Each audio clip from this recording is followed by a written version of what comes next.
Katzcradul here. I've got about 10 different projects going, but thought I'd bring you along for this one.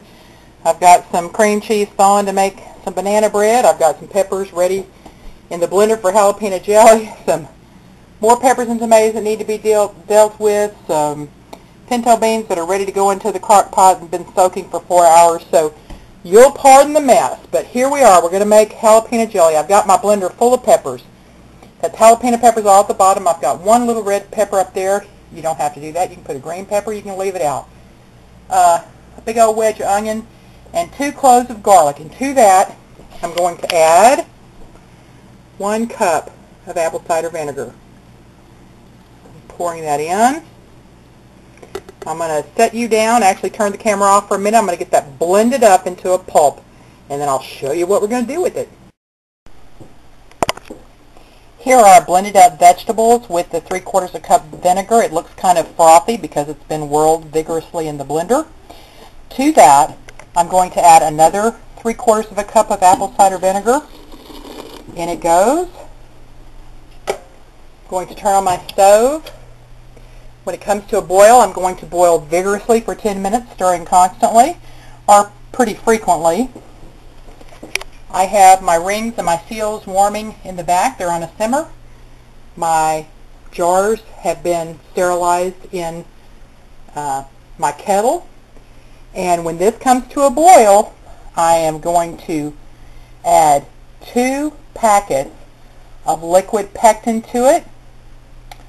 And I'll double check this, but I believe I'll boil that 1 minute and it's ready to be ladled into the jars.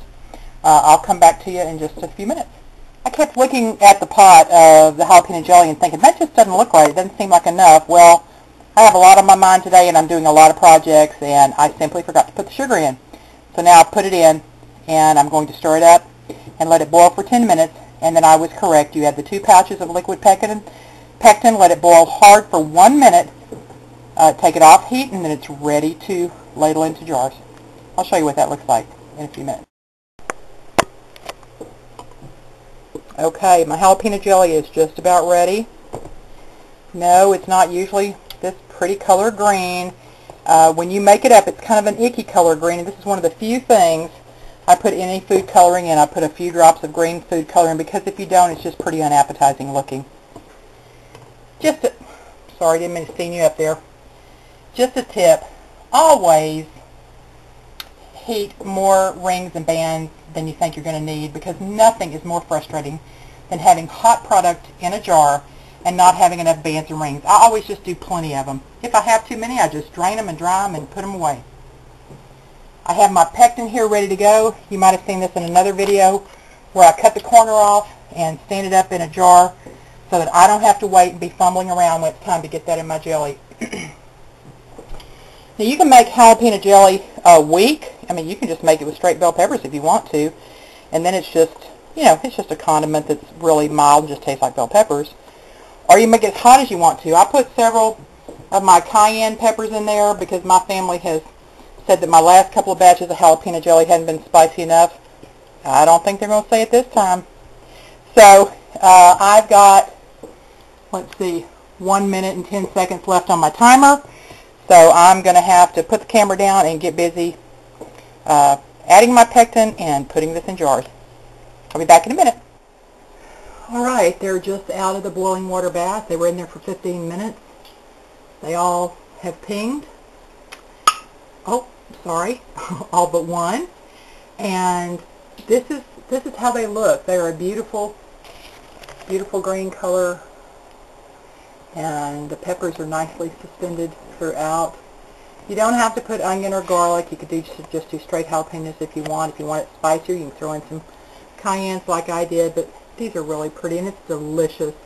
We like it with sausage and cornbread and beans, but tonight we're going to pour some on top of a block of cream cheese and have with some crackers before our dinner, and that is absolutely delicious. It's a beautiful thing to take to a party during the holidays.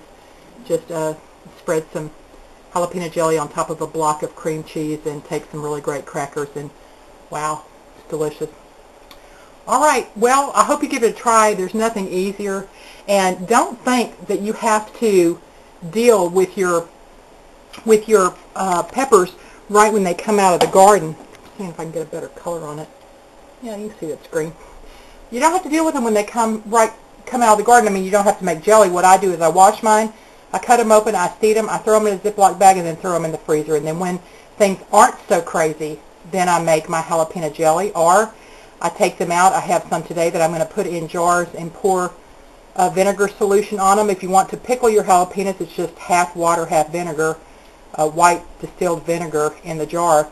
You just sterilize your jars, stuff it pretty good with your peppers, and then use a funnel and put in your acidic solution, which is half white vinegar, half water. Put your hot bands on and process for 10 minutes in a boiling water bath, and then, you know, that's how you can deal with your jalapenos.